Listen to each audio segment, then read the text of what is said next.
Hello everyone, welcome back to my channel, and today I'm here once again to give you some tips and tricks if you are applying for international scholarship for students from developing countries.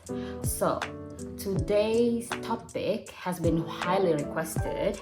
It is actually how to find international scholarships. As you know, that studying abroad can be a very transformative experience, and scholarships enable that for people who are unlucky or who don't have enough money to do so. But before we dive in, if you're new here, don't forget to subscribe and click the alert button. Come to my channel.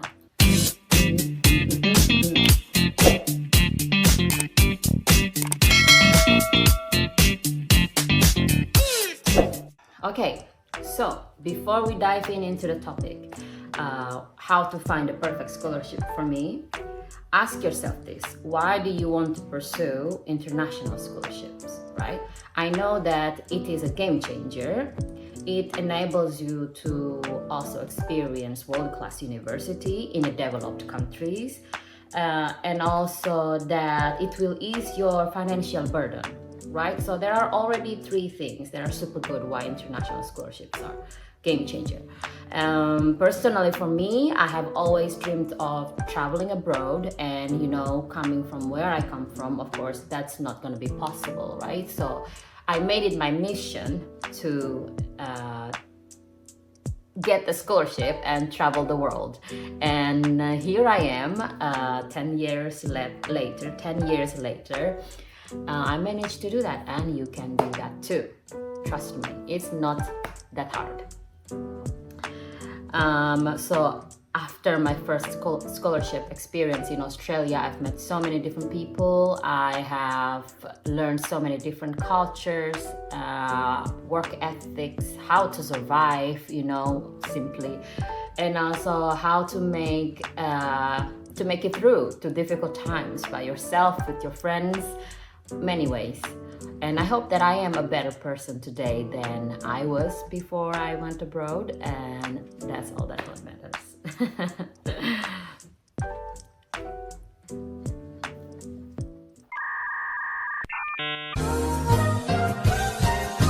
And that's all what matters. So Now I'm going to talk about understanding different types of scholarship. I have a list in front of me here because I cannot remember everything by my brain here. But first of all, funding. There is full scholarships, as you know it. They pay for everything. You don't need to spend one penny. Even on your immigration and health check, they give you all. That's the full funding. Travel, insurance, flights, travel, books, fees, also healthcare insurance, and also living cost and accommodation, for example. Everything is paid for. There is also partial fundings. It depends on what they choose to pay. Usually they would pay the university fee and the books, for example, but then you have to cover your own accommodation or living expenses. Or some organizations just give you like, okay, here is $5,000 for this semester, and you do whatever with your money, with this money, either for your accommodation or for your travel or for your whatever. So that one is some type of freedom. So there are also different bodies who sponsor scholarships, right? There are public or government scholarships. There are private scholarships. These ones are from the big companies, usually like Ford Foundation, Google Foundation, Coca-Cola Foundation, I think, or Apple even. And I think most of the big companies that exist today, they offer some types of funding for education if you just go to their websites. Okay, the next one is organization-sponsored scholarships. Most developed countries actually have an international donor charity organization that controls the funding for scholarship or further education for people from developing countries or their own people, right?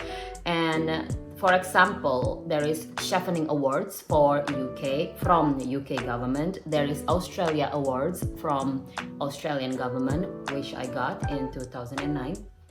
And then there is DAAD scholarship from the German government and Mombuka Gakusho from Japanese government. I know one of my friends actually got this Mombuka Gakusho from the Japanese organization. Maybe one day I can invite her to talk in my channel. And lastly, there is university-sponsored scholarship. So this one is self-explanatory. The scholarships is funded by the university, obviously welcoming you to study it at their university.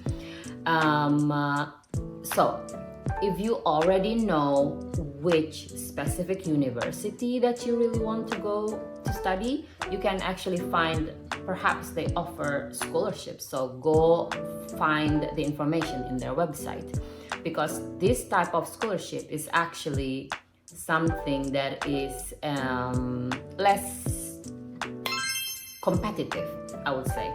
That's the word.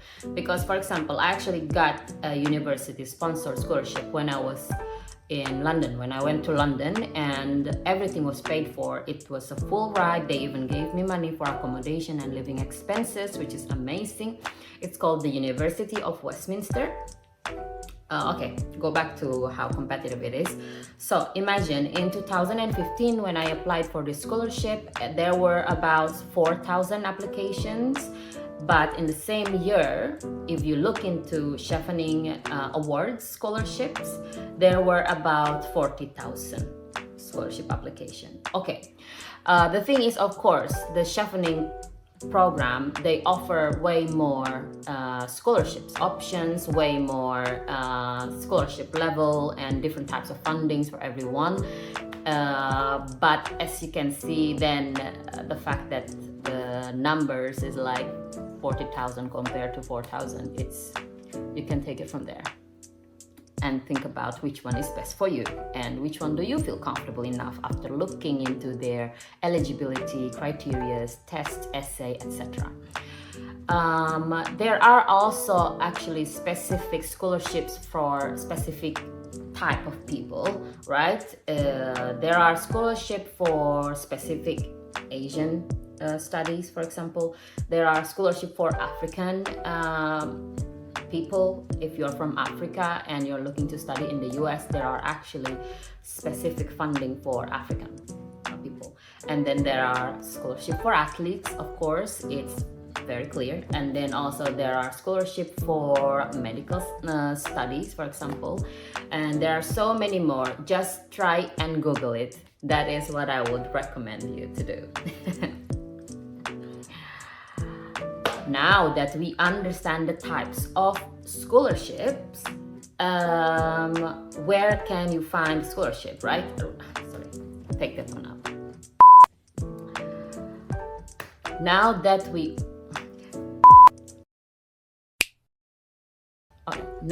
understand the different types of scholarships, let's find out how that you can secure one or how to find the perfect one, right? The key here is research. It's very important to research, you guys. For me, on average, my scholarship application took me about 8 to 12 months to prepare. And the 3 months is actually for researching.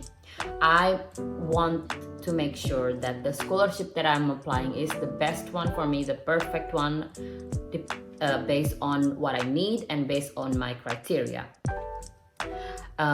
So you just have to bear in mind that preparation is key, research is like second key, I guess. And there are incredible platforms for scholarship listing also. Okay, today we are in a digital world. You can find anything from the tip of your fingertips, right? You have a smartphone, you easily Google it. Scholarship for la la la. What is it that you're looking for, right? There are a different scholarship platform that I would recommend. First one is scholarshipposition.com and then scholarshipsfordev.com. They are updating their listing of scholarship for international students, especially for people from developing countries. So go check out their website. Okay. Remember that these websites are only listing the scholarships. So if you go into one specific scholarship, then they will usually take you to the source of the scholarship. That's when you find more information on the scholarship. Okay, finding the right scholarships requires strategy. Okay, I'll share some tips on refining your search and filtering the ones that are not good for you, and also saving time in doing so. Okay, here is what you have to do.